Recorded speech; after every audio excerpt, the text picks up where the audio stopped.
सौगंध मुझे इस मिट्टी की, सौगंध मुझे इस मिट्टी की, मैं देश नहीं मिटने दूंगा। मैं देश नहीं रुकने दूंगा। मैं देश नहीं झुकने दूंगा। नमस्कार, मैं दीपक सिंह स्वरूचि। पीएम मोदी ने जब ये नारा गढ़ा था तो पूरे मैदान में तालियां गूंज रही थी। तब लोगों ने कहां सोचा था कि पीएम मोदी के नेतृत्व में कभी वह दिन भी आएगा जब दूसरे देश भारतीय उच्चायुक्त को तलब कर भारतीय समुदाय से माफी मांगने को कहेंगे। कतर की राजधानी दोहा में भारतीय दूत को विदेश मंत्रालय ने तलब किया और भारत सरकार से सार्वजनिक माफी और इन टिप्पणियों की तत्काल निंदा की मांग की। कुवैत ने भी भारत के राजदूत को तलब किया और इन शत्रुतापूर्ण बयानों के लिए सार्वजनिक माफी की मांग की। वहीं ईरान के विदेश मंत्रालय ने तेहरान में भारतीय राजदूत को समन कर विरोध जताया। ईरान की स्थानीय मीडिया रिपोर्ट्स के मुताबिक भारतीय राजदूत धामू गद्दाम ने मीटिंग के दौरान भारत की तरफ से माफी मांगी और कहा कि पैगंबर के खिलाफ कोई भी अपमान अस्वीकार्य है। वहीं सऊदी अरब ने भाजपा प्रवक्ता नुपुर शर्मा की टिप्पणी को अपमानजनक बताया और विश्वासों और धर्मों के लिए सम्मान का आह्वान किया। इतना ही नहीं, इस घटना के बाद stop insulting prophet Muhammad Saudi Arabia में नंबर 1 सोशल ट्रेंड चल रहा है। अरब के लोग वहां हिंदुस्तानी सामानों के बहिष्कार का अभियान चला रहे हैं। इस मुद्दे पर 57 देशों के इस्लामिक संगठन ऑर्गेनाइजेशन ऑफ इस्लामिक कोऑपरेशन यानी कि OIC ने भी आपत्ति जताई और कहा कि भारत की सत्ताधारी पार्टी से जुड़े एक व्यक्ति के दिए विवादास्पद बयान की वो कड़ी आलोचना करता है। एक के बाद एक कई ट्वीट कर OIC ने कहा कि भारत में मुसलमानों के खिलाफ सुनियोजित तरीके से हिंसा बढ़ रही है, उन पर पाबंदियां लगाई जा रही हैं। OIC ने अपने ट्वीट में हिजाब बैन और मुसलमानों की संपत्ति को नुकसान पहुंचाने जैसी खबरों का भी जिक्र किया है। कतर और कुवैत स्थित भारतीय दूतावास के प्रवक्ता ने प्रेस विज्ञप्ति जारी करते हुए कहा कि वे ट्वीट किसी भी तरह से भारत सरकार के विचारों को नहीं दर्शाते हैं, ये हाशिए के तत्वों के विचार हैं। मुस्लिम समूहों की ओर से इन टिप्पणियों पर नाराजगी जताए जाने के बाद बीजेपी ने एक बयान जारी कर कहा कि वो सभी धर्मों का सम्मान करती है और किसी धार्मिक व्यक्तित्व के अपमान की कड़ी आलोचना करती है। इससे पहले बीजेपी ने अपनी राष्ट्रीय प्रवक्ता नुपुर शर्मा और दिल्ली बीजेपी के नेता नवीन कुमार जिंदल को पैगंबर मोहम्मद के खिलाफ उनकी विवादास्पद टिप्पणियों के कारण कार्रवाई करने का फैसला किया है। नुपुर शर्मा को पार्टी की प्राथमिक सदस्यता से निलंबित कर दिया गया है, जबकि नवीन कुमार जिंदल को पार्टी से निष्कासित करने का फैसला किया गया है। पीएम मोदी के बयानों की लंबी लिस्ट है। इन सब दावों में एक ही बात कॉमन है, उन्होंने जो भी दावे किए कुछ ही दिनों में उसका असर उल्टा हो गया। पेट्रोल के दाम कम हुए कि नहीं हुए? ऐसे नहीं, पूरी ताकत से बताइए। पेट्रोल के दाम कम हुए कि नहीं हुए? डीजल के दाम कम हुए कि नहीं हुए? आपके जेब में थोड़ा बहुत पैसा बचने लगा कि नहीं बचने लगा? आपका फायदा हुआ कि नहीं हुआ? अब हमारे विरोधी लोग कहते हैं कि ये तो मोदी नसीब वाला है, इसलिए हुआ है। अब मुझे बताइए, आपको नसीब वाला चाहिए कि कम नसीब चाहिए? चलो भाई, मान लिया नसीब वाला है, लेकिन रुपया तो आपकी जेब में बचा ना। अगर मोदी का नसीब देश की जनता के काम आता है तो इससे बढ़िया नसीब की बात क्या होती है भाई। पीएम मोदी जिस पेट्रोल डीजल के दामों के कम होने की बात कर रहे हैं, भारत में वो महंगाई के सर्वोत्तम रिकॉर्ड स्तर पर है। ऐसा नहीं है कि रूस यूक्रेन के युद्ध की वजह से ही पेट्रोल डीजल के दाम बढ़े हैं। 18 फरवरी 2021 को राजस्थान के श्रीगंगानगर में पहली बार पेट्रोल के दाम 100 रुपए के पार पहुंचे। तब से 100 रुपए पेट्रोल और 90 रुपए डीजल के दाम सामान्य लगने लगे हैं। इसे आसान भाषा में न्यू नॉर्मल भी कहा जा सकता है। एक साल से ज्यादा का समय हो गया है, लेकिन बदनसीबी देखिए, केंद्र सरकार की तरफ से 2 बार बड़ी रियायत देने के बावजूद कई शहरों में आंकड़ा 100 के नीचे तक नहीं पहुंचा है। जहां तक जेब में पैसे बचने की बात है, तो आज आटा चावल से लेकर सब्जी भाजी तक, जूते चप्पलों से लेकर फोन और लैपटॉप तक सभी के रेट बढ़ गए हैं।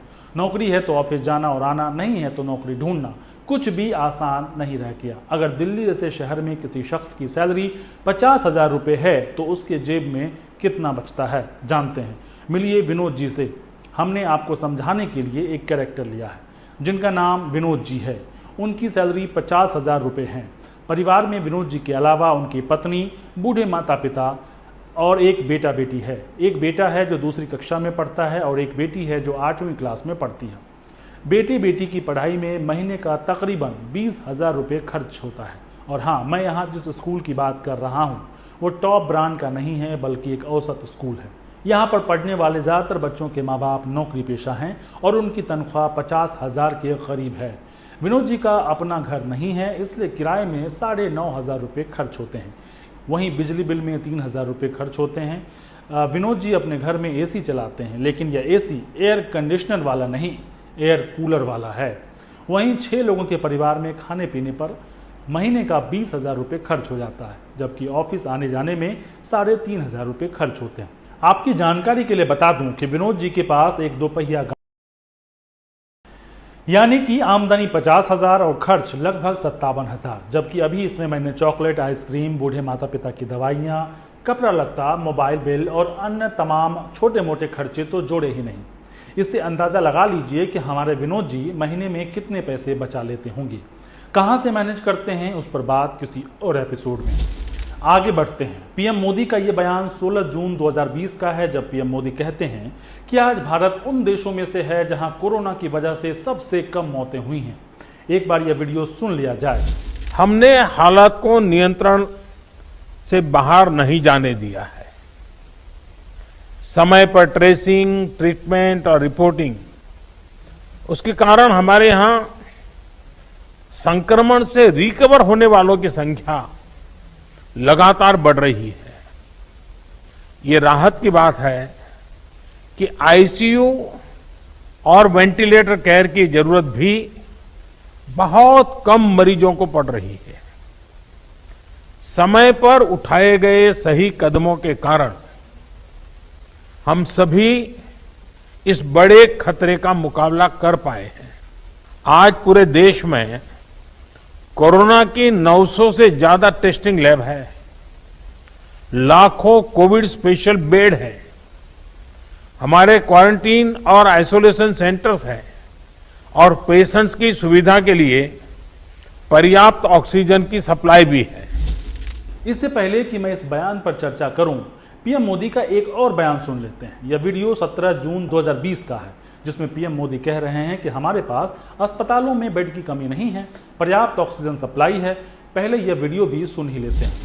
वैक्सीनेशन के लेकर व्यवस्थाओं और प्रक्रियाओं को हेल्थ मिनिस्ट्री लगातार स्ट्रीमलाइन कर रही है। कोशिश ये है कि अगले 15 दिन का शेड्यूल राज्यों को एडवांस में मिल जाए।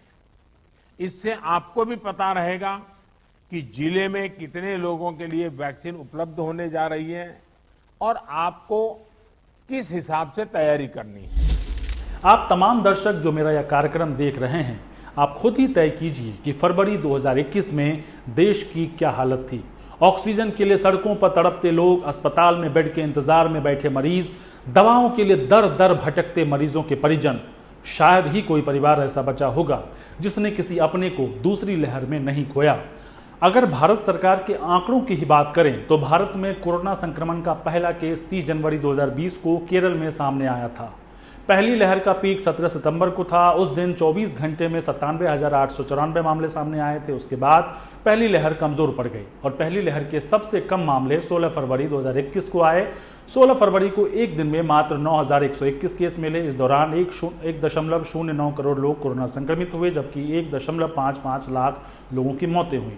जबकि 17 फरवरी से 2021 से 16 जून 2021 यानी 4 महीनों में 1.87 करोड़ लोग कोरोना संक्रमित हुए और 2.24 लाख लोगों की मौत हुई। सरकार के मुताबिक हमारे देश में कोरोना से मरने वालों की संख्या कुल 5 लाख के करीब है, जबकि विश्व स्वास्थ्य संगठन यानी कि WHO ने दावा किया है कि भारत में कोरोना की वजह से 47 लाख लोगों की जानें गई। एक और वीडियो देखिए। यह वीडियो 18 मई 2021 की है, जब पीएम मोदी कोरोना वैक्सीन के उत्पादन बढ़ाने की बात कह रहे हैं। और सभी राज्यों को सिस्टम के तहत वैक्सीन मुहैया कराने की बात कर रहे हैं। लेकिन उसके बाद क्या हुआ आपने देखा। महाराष्ट्र और कई अन्य राज्यों में कोरोना महामारी को रोकने के लिए चलाया जा रहा टीकाकरण अभियान धीमा पड़ गया। राज्यों को ग्लोबल टेंडर जारी कर दूसरे देशों से वैक्सीन हासिल करने की जो उम्मीद बंधी थी वो भी खत्म हो गई। बहुत सी दवा निर्माता कंपनियों ने या तो राज्यों द्वारा निकाले गए ग्लोबल टेंडर का कोई जवाब नहीं दिया या फिर साफ तौर पर यह कहा कि वैक्सीन बेचने के लिए केंद्र सरकार से ही समझौता किया जा सकता है, राज्य सरकारों से नहीं। जिसके बाद आखिरकार पीएम मोदी को अपनी वैक्सीन नीति बदलनी पड़ी थी। अब एक और वीडियो देखिए जो ताज़े मामले से जुड़ा है। 12 अप्रैल 2022 को प्रधानमंत्री नरेंद्र मोदी ने अमेरिकी राष्ट्रपति जो बाइडेन के साथ अपनी बातचीत के दौरान कहा कि अगर विश्व व्यापार संगठन यानी कि WTO की अनुमति मिले तो भारत पूरी दुनिया का पेट भरने को तैयार है। पीएम मोदी ने वीडियो लिंक के माध्यम से गुजरात के अदलज में श्री अन्नपूर्णा धाम ट्रस्ट के छात्रावास और शिक्षा परिसर का उद्घाटन करने के बाद भी इस बात की पुष्टि की। उनका यह बयान गुजराती में है, लेकिन खबरें सभी वेबसाइट्स और चैनल पर मौजूद हैं। लेकिन पीएम मोदी के इस बयान के कुछ दिनों बाद ही मई महीने में भारत ने गेहूं के निर्यात पर रोक लगा दी। ये रोक ऐसे समय में लगाई गई जब रूस यूक्रेन जंग की वजह से पूरी दुनिया में गेहूं की सप्लाई पर असर हुआ। भारत के फैसले पर संयुक्त राष्ट्र में अमेरिकी राजदूत लिंडा थॉमस ग्रीनफील्ड ने कहा कि इससे भोजन की कमी और बढ़ जाएगी। भारत को अपने फैसले पर पुनर्विचार करना चाहिए, क्योंकि भारत के इस फैसले से मौजूदा वैश्विक खाद्य संकट और बदतर होता जाएगा।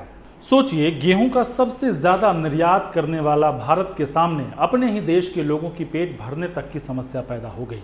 बढ़ती कीमतों को रोकने के लिए भारत सरकार को निर्यात पर रोक लगाना पड़ा। खास बात यह है कि यह रोक गेहूं की कम उत्पादन की वजह से नहीं, बल्कि किसानों से नहीं खरीद पाने की वजह से लगानी पड़ी, क्योंकि प्राइवेट कंपनियों ने विश्व बाजार में गेहूं के बढ़ते दामों को देखते हुए किसानों से सारे गेहूं अधिक दाम पर खरीद लिए। इस वजह से गेहूं की सरकारी खरीद में करीब 55% की गिरावट दर्ज की गई। मैं यह नहीं कह रहा कि दूसरी सरकारों के समय भारत ने किसी मुश्किल का सामना नहीं किया, लेकिन पीएम मोदी ने जिन चीज़ों को लेकर बढ़ चढ़ कर दावे किए, उन्हीं दावों को लेकर बाद में उन्हें मुंह की भी खानी पड़ी। एक बात और साफ कर दूं, पीएम मोदी के ये सभी बयान देश की सत्ता में आने के बाद के हैं। आज के लिए इतना ही, इजाज़त दीजिए। बाकी खबरों के लिए जुड़े रहिए एडिटर जी हिंदी के साथ। नमस्कार।